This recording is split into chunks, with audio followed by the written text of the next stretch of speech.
Welcome back, everyone, to the Wedge 52 Gridiron. I'm your host, Wedge.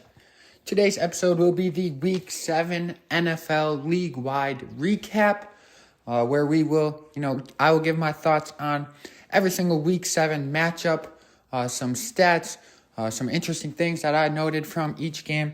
Then we'll look at the top 3 major stat categories on who's leading the league in those at the moment. Then we'll get into the Week 7 him performance of the week, and then move on and wrap up with my quick thoughts and initial thoughts about every single Week 8 matchup, as well as give you guys my Week 8 picks. So make sure you guys stay tuned throughout the entire episode. Before we jump in, please make sure you press that follow button right here on Spotify, as well as check out the Instagram at Wedge52Gridiron, and share both these podcasts and the Instagram with all of your fellow NFL fans. Let's jump in with last week's Thursday night football matchup. The Jacksonville Jaguars took down the Saints 31-24. Derek Carr went 33 for 55 with 301 yards, 1 touchdown, and 1 pick. Alvin Kamara had 17 rushes for 62 yards and 12 receptions for 91 yards. It seemed like the New Orleans Saints' favorite play was to take a 3-step drop by Derek Carr and throw the check down to Alvin Kamara immediately. I want to say there's a stretch where they did this 3, 4, 5 plays in a row. Obviously, it works out well for Alvin Kamara. 150 yards on 29 touches. He's been a big part of their offense since coming back, just like he has been throughout his career, both rushing and receiving as a dual threat running back. Trevor Lawrence for the Jaguars went 20 for 29, 204 yards, 1 touchdown, and no picks, as well as 8 rushes for 59 yards. Running back Travis Etienne got in the end zone 2 times again this week on 14 carries for 53 yards and the 2 rushing touchdowns, as well as 3 receptions for 24 yards. Wide receiver Christian Kirk had 6 catches for 90 yards and a touchdown in the Thursday night football matchup as well. Foyesade Alukan had 9 tackles and a pick 6 for that Jaguars defense. He's been an incredible linebacker for them up to this point this season so far. Interesting stat, the Saints they were plus 13 in time of possession in that game, as well as plus 77 in total yards of offense there, despite the loss last Thursday night. Moving into the Ravens and the Lions, the Baltimore Ravens took down the 5-1 Lions 38-6 after an incredible day by that Ravens offense. But first with the Lions, Jared Goff went 33 for 53, 284 yards, no touchdowns, and a pick. Jahmyr Gibbs filling in for the injured David Montgomery, who did not play. 11 carries for 68 yards and a touchdown, as well as 9 catches for 58 yards. A solid performance by the rookie tailback in Detroit, as well as Amon-Ra St. Brown, 13 catches for 102 yards. Lamar Jackson had himself a day and really sparked that Ravens offense throughout the entirety of the game against, a decent, I would say, 10 to 15-ish ranked defense heading into Week 7 matchup in the Detroit Lions. Lamar went 21 for 27, 357 passing yards, 3 passing touchdowns, and no interceptions, as well as 9 rushes for 36 yards and a touchdown. Lamar Jackson had a quarterback rating of 155.8. He was just 1 completion away from having a perfect passer rating, which would have been his 3rd of his career, already only in his, 6th season. Some of his favorite, weapons, Zay Flowers, 4 catches for 75 yards, OBJ, 5 for 49, Mark Andrews, celebrating National Tight Ends Day, 4 catches for 63 yards and 2 touchdowns, and then some nice help from running back Gus Edwards, who had 14 carries for 64 yards and a touchdown, as well as 1 80-yard reception.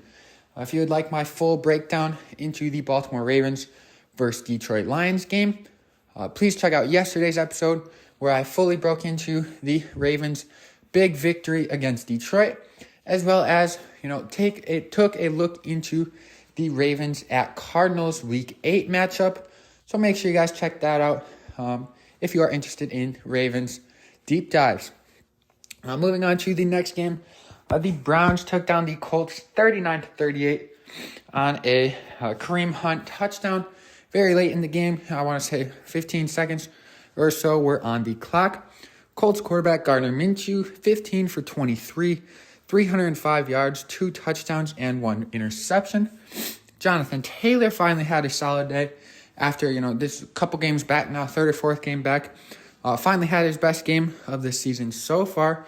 18 carries for 75 yards and a touchdown, as well as 3 receptions for 45 yards. Zach Moss did also have 18 carries for 45 yards on the day. So both Jonathan Taylor and Zach Moss, 18 carries apiece. Up to this point, Jonathan Taylor had been getting, less carries than Zach Moss, who is, top 3, I want to say, in the league in rushing yards, who's had a great season so far. So it'll be interesting to see if that dynamic switches at all after Jonathan Taylor seems to be, back or trending back towards the success that we have seen him have over the past couple of years in Indianapolis. And then wide receivers, Josh Downs had 5 catches for 125 yards and a touchdown, and Michael Pittman had 2 catches for 83 yards and a touchdown. For the Cleveland Browns, Deshaun Watson started the game. He was pulled very, very soon after taking a hit to the shoulder area where he's been dealing with an injury.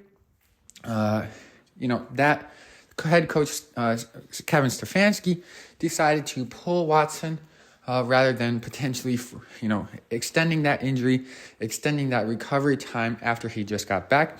Watson, however, went 1 for 5 with 5 yards only, no touchdowns, and 1 interception in his short appearance against the Colts.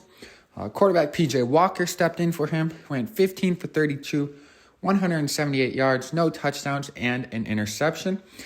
So not a big day through the air by either quarterback. Less than 200 yards, no touchdowns, 2 picks. It was, however, a big day on the ground for that Cleveland Browns offensive line and offensive unit as a whole. That offense has been very, very good at rushing, top 3 in rushing yards per game.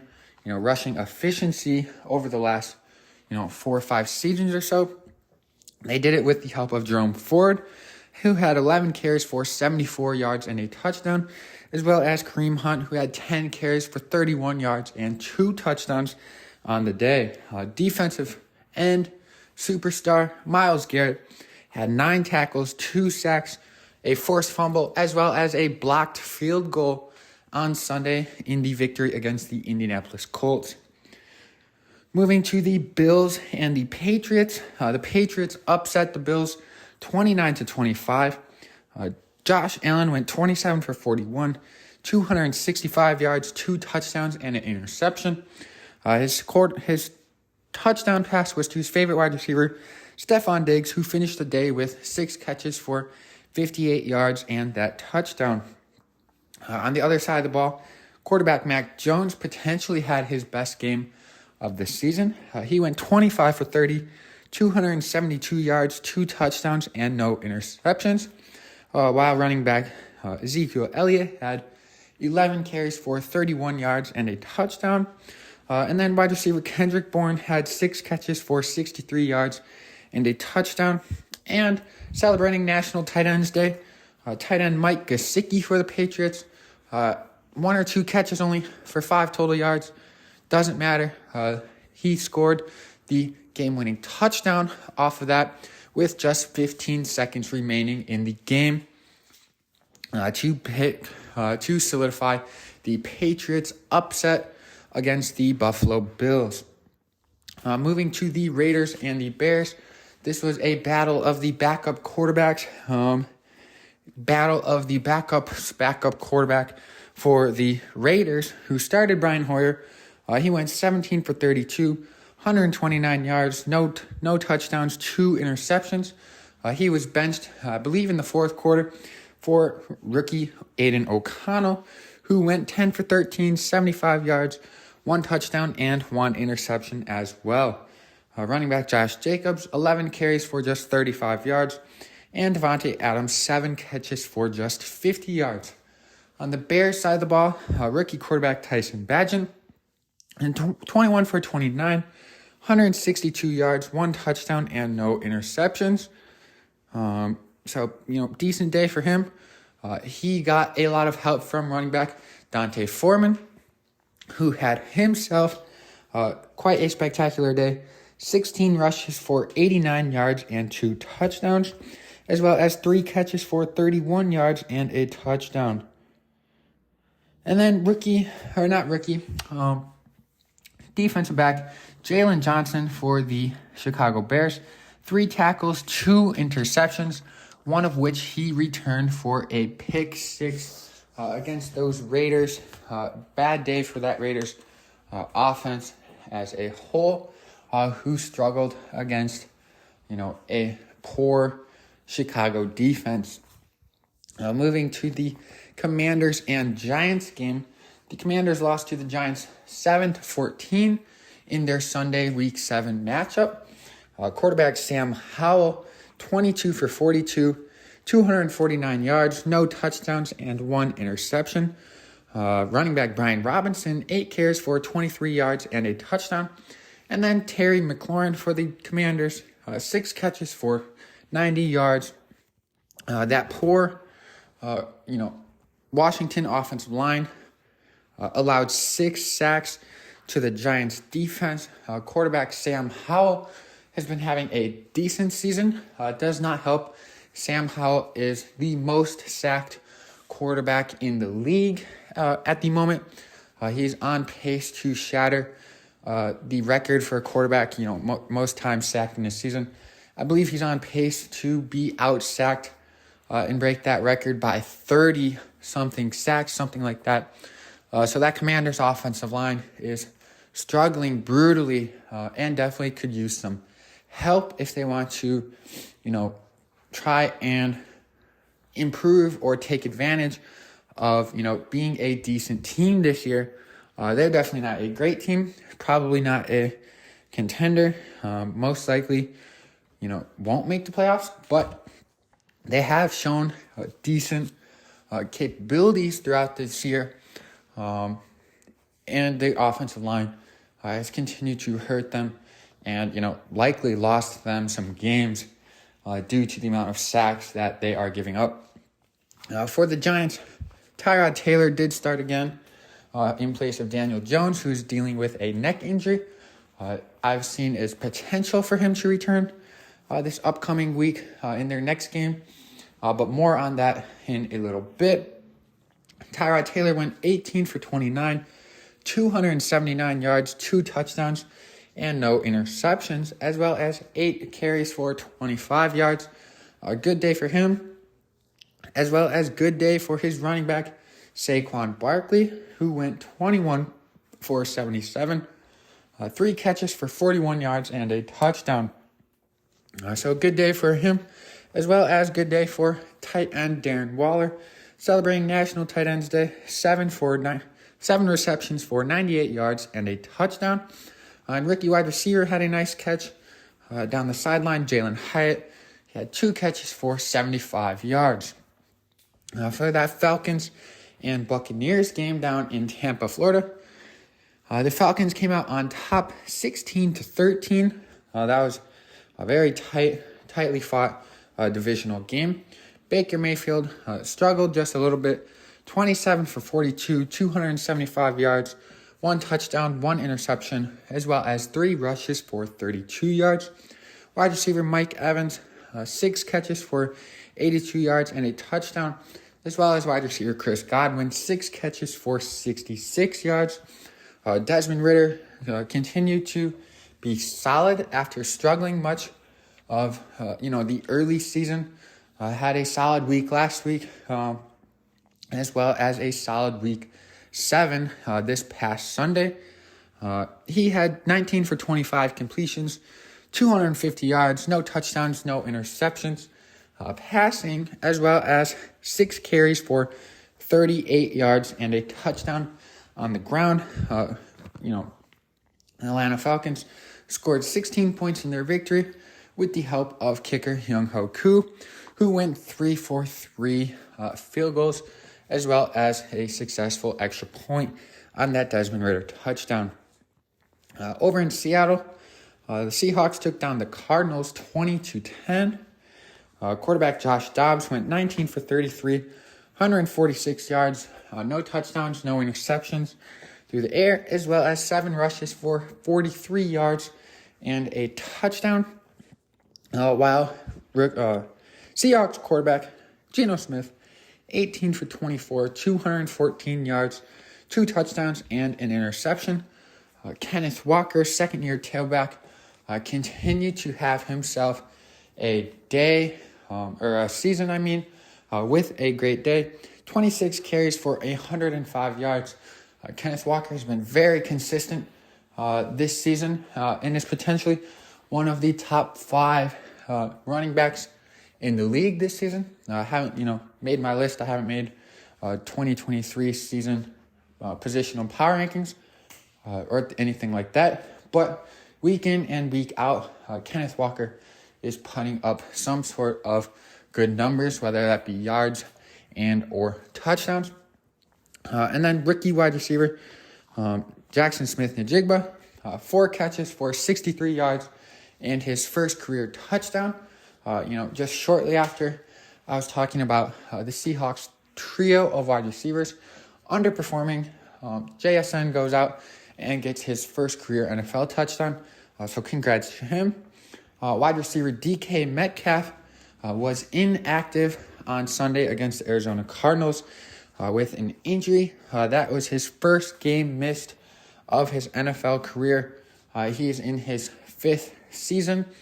He's played 71 games, so very good for DK. Health-wise, he's been, you can count on him missing his first game in his 5th season. I would expect him to be back next week as his, inactive, announcement came Sunday morning, I believe.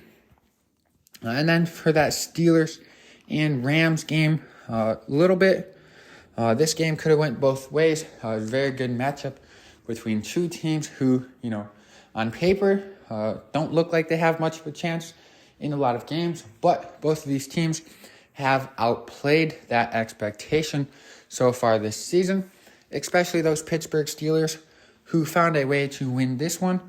24-17, the Steelers advanced to 4-2 on the season. Quarterback Matthew Stafford for the Rams went 14 for 29, 231 yards, a touchdown and an interception.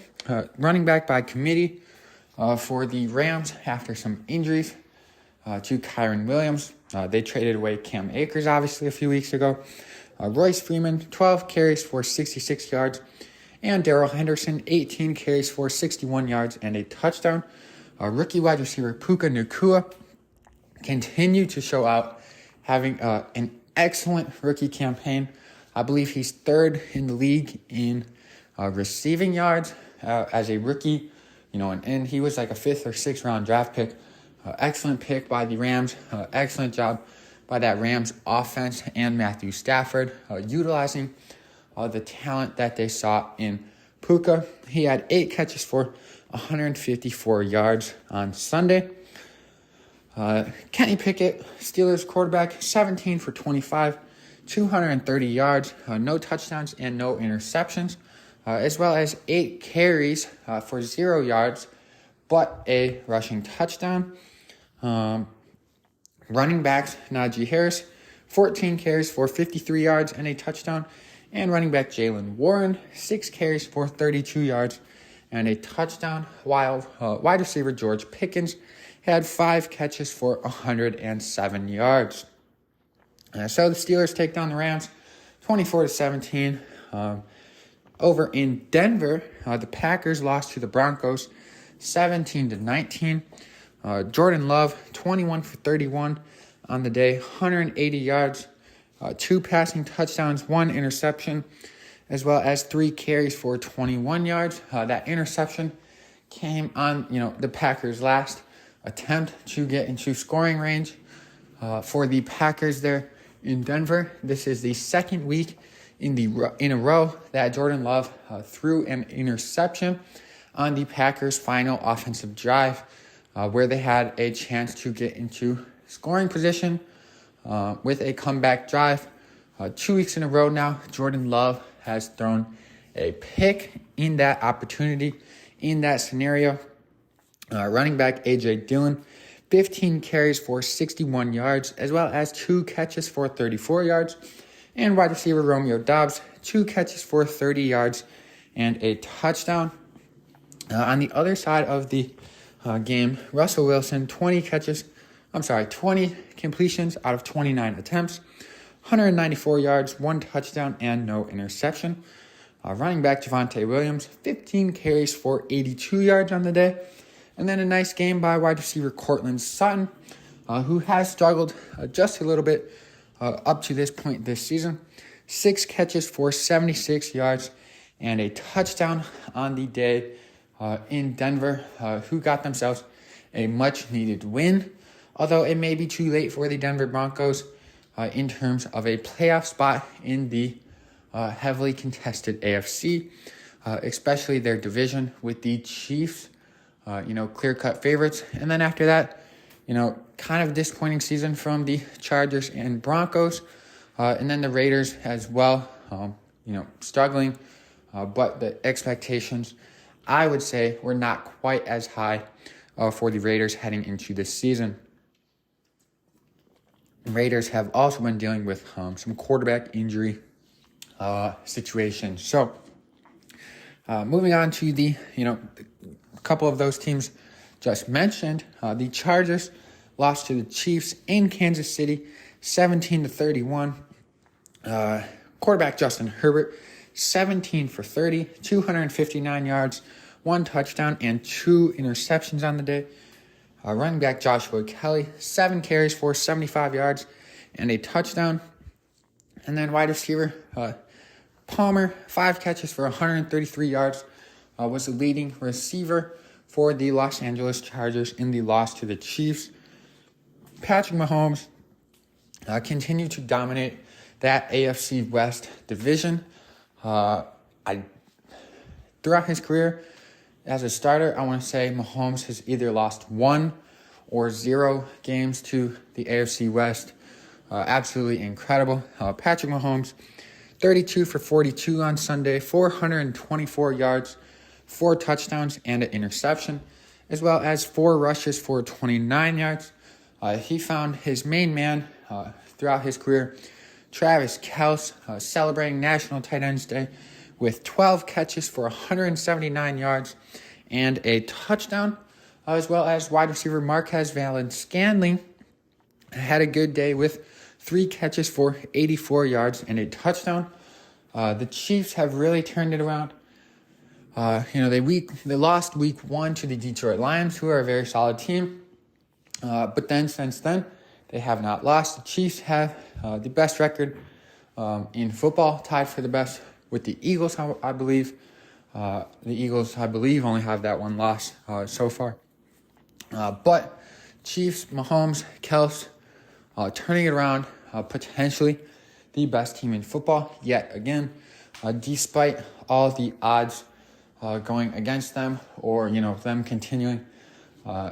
It was, what are they going to do without Tyreek a few years ago?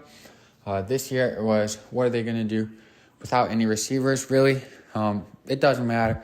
Patrick Mahomes and the Chiefs, Andy Reid, continue to dominate, and I would say are still the team to beat out of the AFC conference. Moving on to the Sunday night football game. This was a good matchup against 2 of the top 5 teams in the league. The Eagles took down the Dolphins 31-17 in Philadelphia on primetime TV. Tua, 23 for 32, 216 yards, 1 touchdown, and 1 interception. Raheem Mostert was held mostly in check. 9 carries for 45 yards. Tyreek Hill always finds a way. He did so again against the Eagles. 11 catches for 88 yards and a touchdown. And wide receiver Jalen Waddle, 6 catches for 63 yards. And then, linebacker Jerome Baker for those Dolphins, 11 tackles and a pick 6. And then for the Eagles offense, Jalen Hurts, 23 for 31, 279 yards, 2 touchdowns, another interception. He has struggled with those this year, as well as he had 11 rushes for 21 yards and a touchdown. Running back DeAndre Swift, 15 carries for 62 yards, as well as 4 catches for 49 yards. A.J. Brown had himself another great game, his third or fourth one in a row now. A.J. Brown, 10 catches for 137 yards and a touchdown. And then to celebrate National Tight Ends Day, Dallas Goedert, 5 catches for 77 yards and a touchdown. That Eagles defense was very strong against the number 1 ranked Dolphins offense. The Dolphins offense only totaled 244 yards in that Sunday Night Football matchup. I want to say even after that 244 yard performance in this Week 7 game, the Miami Dolphins offense is still averaging 407 yards per game.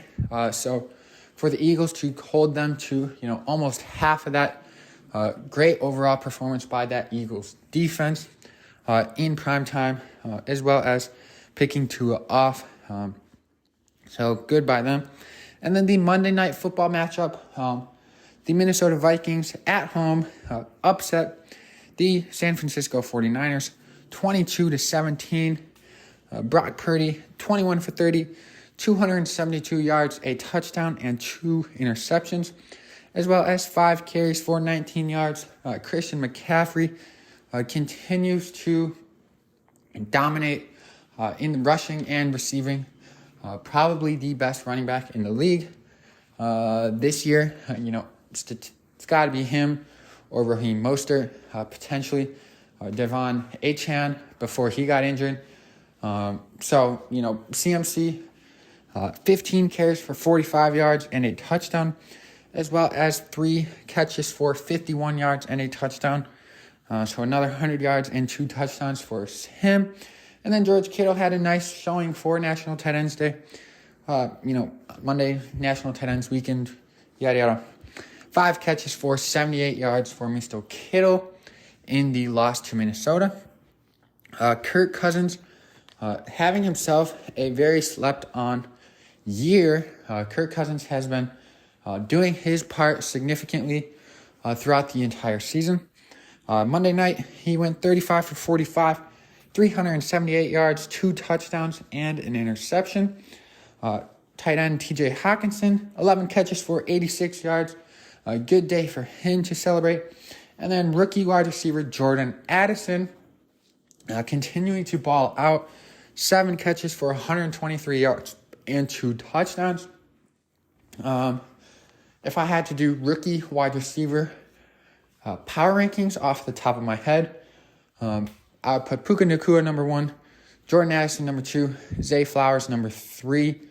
Jordan Addison's been balling all season and showed out in his primetime Monday Night Football performance.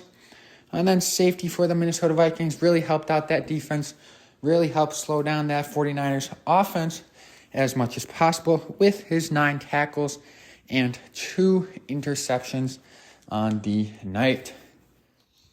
Now moving into the top 3s for the major statistical categories. Just a quick run through to get you guys in the know about it. Passing yards, Tua Tagovailoa has 2,092, Kirk Cousins 2,057, Patrick Mahomes 2,017.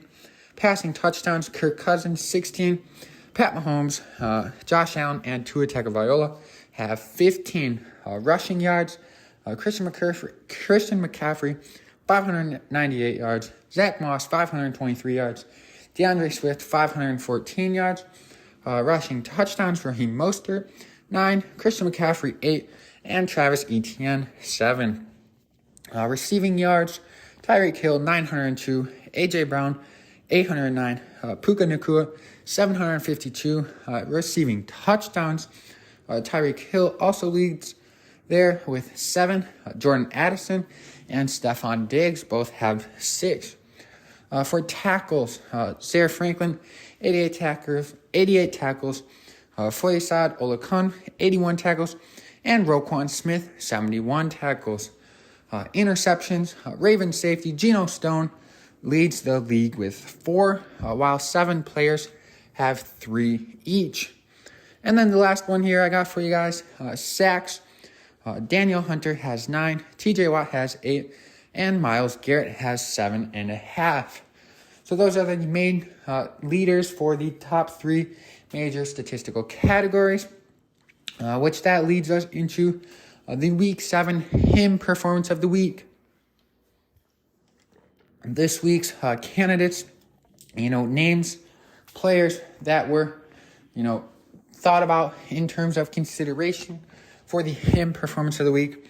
Lamar Jackson, Myles Garrett, Dante Foreman, Patrick Mahomes, Travis Kelce, and Jordan Addison. And this week's him performance of the week goes to Lamar Jackson. He went 21 for 27.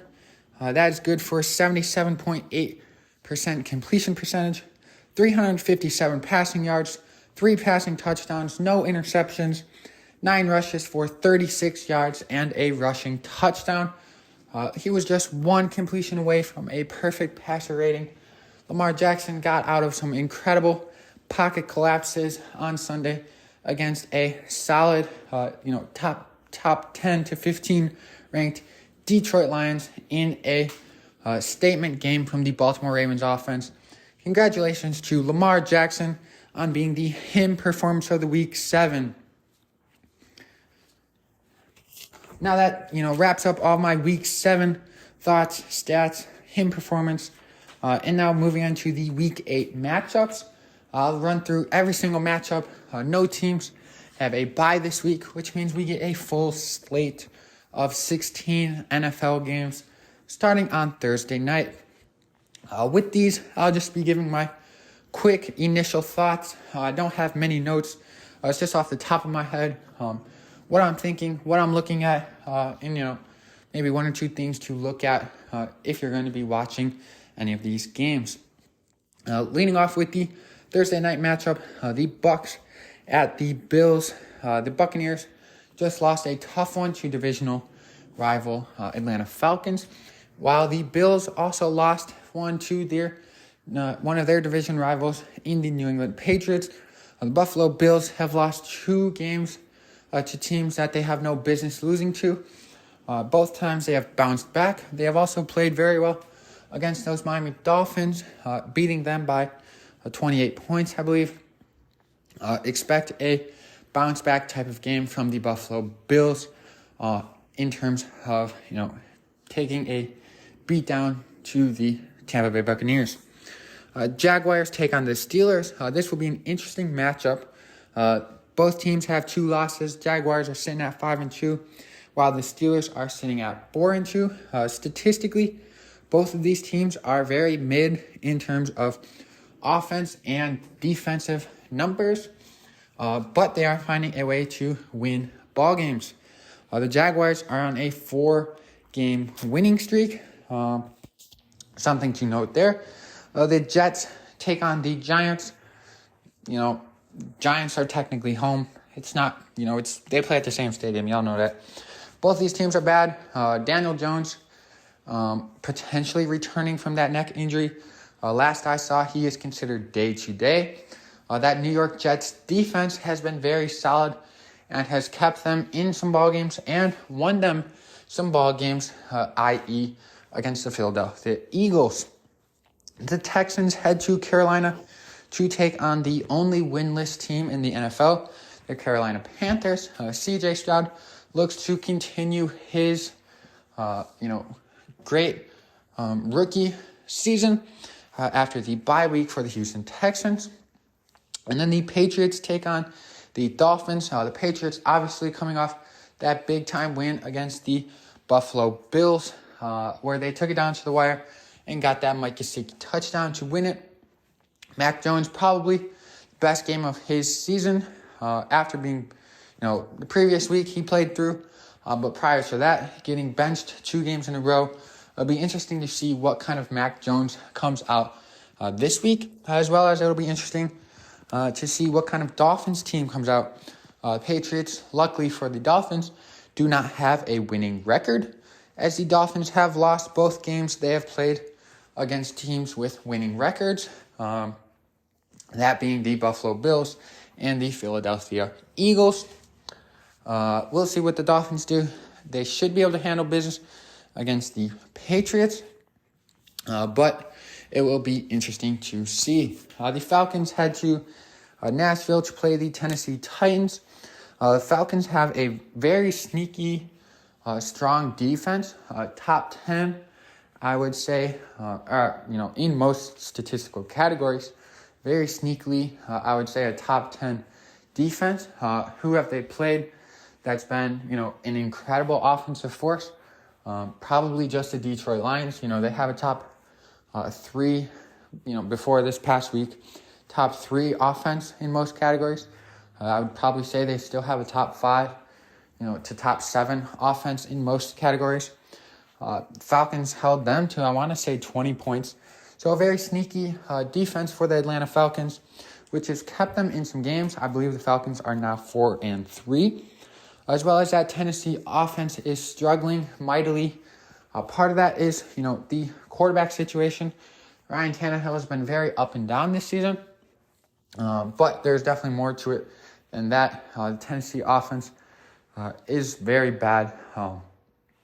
And should not really, be having those kind of problems with running back Derrick Henry, with wide receiver like DeAndre Hopkins, who, is on the back end of his career, but still shows potential to be dominant.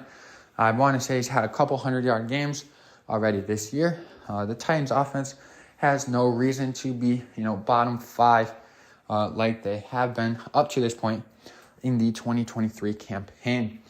The Vikings head to Green Bay to take on divisional rival Packers. Vikings-Packers, that'll be an interesting one. The Packers started off hot, exceeding, I would say, most people's expectations for them early in the season, and have cooled off, very quickly, especially quarterback Jordan Love. I want to almost call Jordan Love a rookie quarterback, as this is his first full season playing. Before this year, and it's his 4th year in the league. But before this season, I want to say, very, very limited reps. Potentially only 1 or 2 games started as a Packer there in place of Aaron Rodgers. The Minnesota Vikings will be without Justin Jefferson again. That opens the door for more opportunity for rookie wide receiver Jordan Addison and Kirk Cousins to connect, who, like I said, both of them have been having a great year. And, look for TJ Hawkinson to kind of step up. Had a nice game Monday night, but to my expectations has been underperforming for himself at the tight end position so far this season. The Rams take on the Cowboys. The Cowboys, offense is about middle of the pack. That Cowboys defense, probably top 5 in terms of defense. The Rams are sneaky, nowhere near top 5, nowhere near top 10 for both offense or defensive units. But they are right in that middle of the pack in terms of offense and defense. And that offense, has shown a lot of potential behind Matthew Stafford, who has kept that team in some ball games they probably had no business being in. And the Cowboys, have struggled just a little bit against better opponents. They even struggled against, the Arizona Cardinals, who are not a better opponent. This could be an interesting one in Dallas. The Eagles head down the East Coast to take on the Commanders.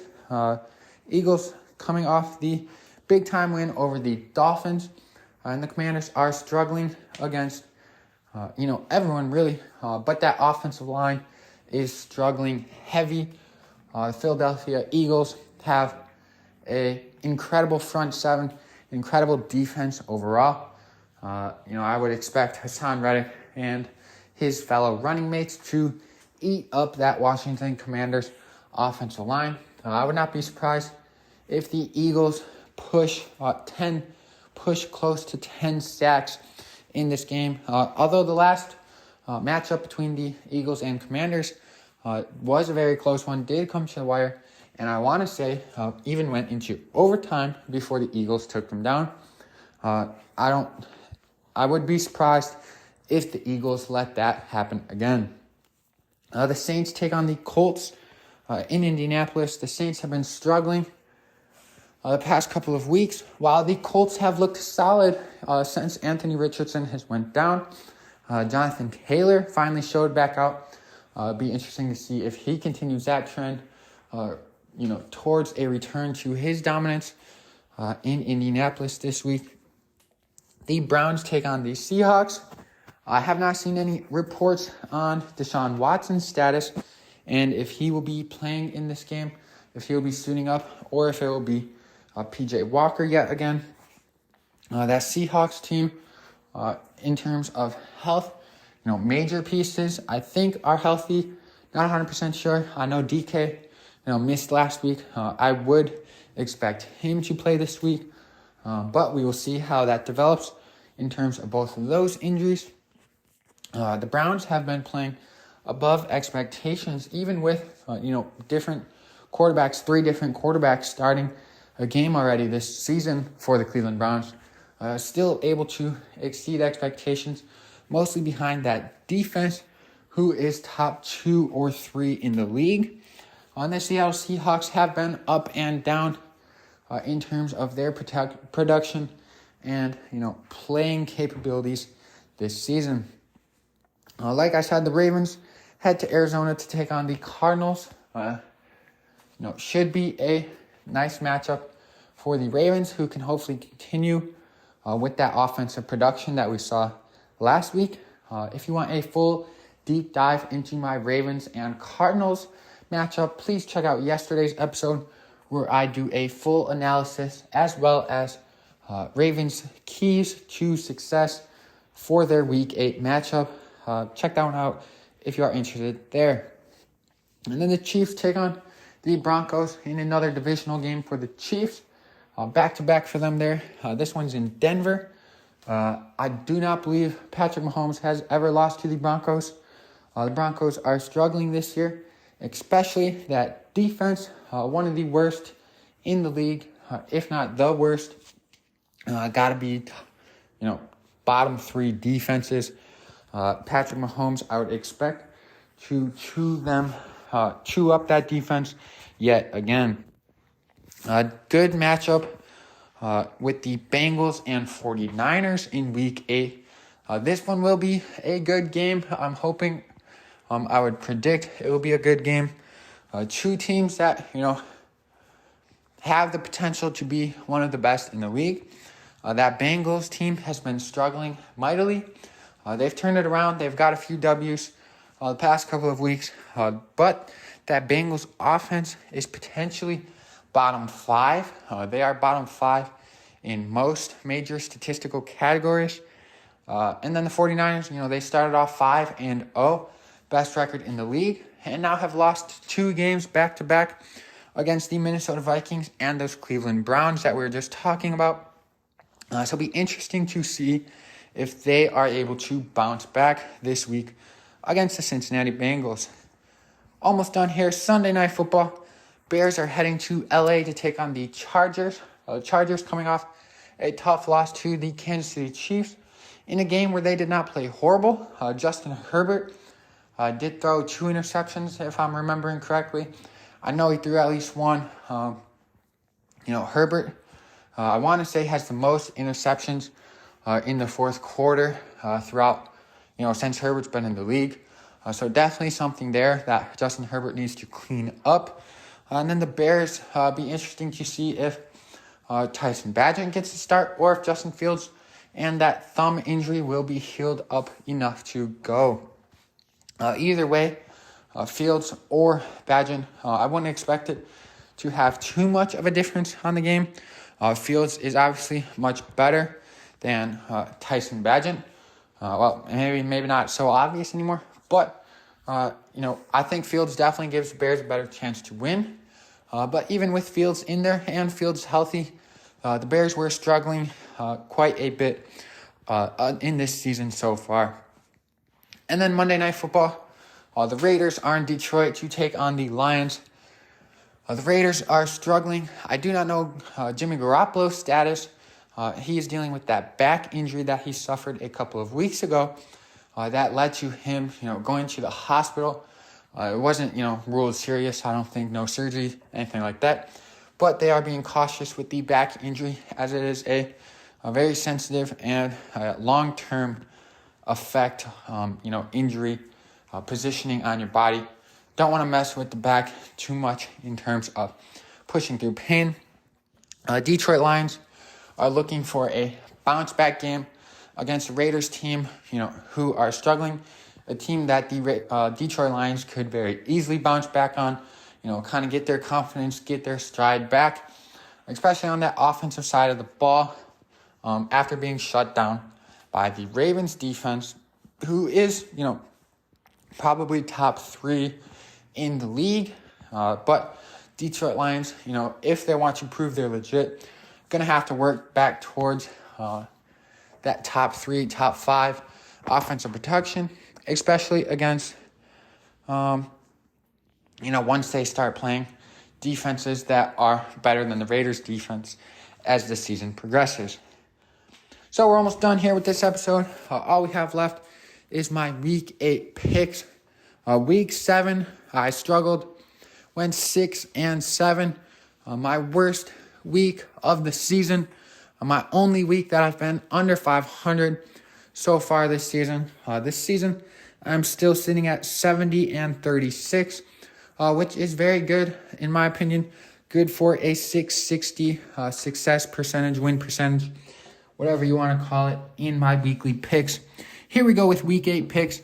I'm taking the Bills over the Bucks, Jags over the Steelers, Jets over the Giants, Texans over the Panthers, Dolphins over the Patriots, Falcons over the Titans, Vikings over the Packers, Rams over the Cowboys, Eagles over the Commanders, Colts over the Saints, Browns over the Seahawks, Ravens over the Cardinals, Chiefs over the Broncos, 49ers over the Bengals, Chargers over the Bears, and Lions over the Raiders. That's all I have for today's episode of Week 7 Around the League recap, as well as a Week 8 preview. If you all listened this far, thank you so much for listening. As always, please share with your fellow NFL fans. Help me grow the Wedge 52 Gridiron podcast, as well as press that follow button right here on Spotify, and check out my Instagram at Wedge 52 Gridiron so you can stay up to date on all things Wedge 52 Gridiron. Thanks again for listening, and go Ravens.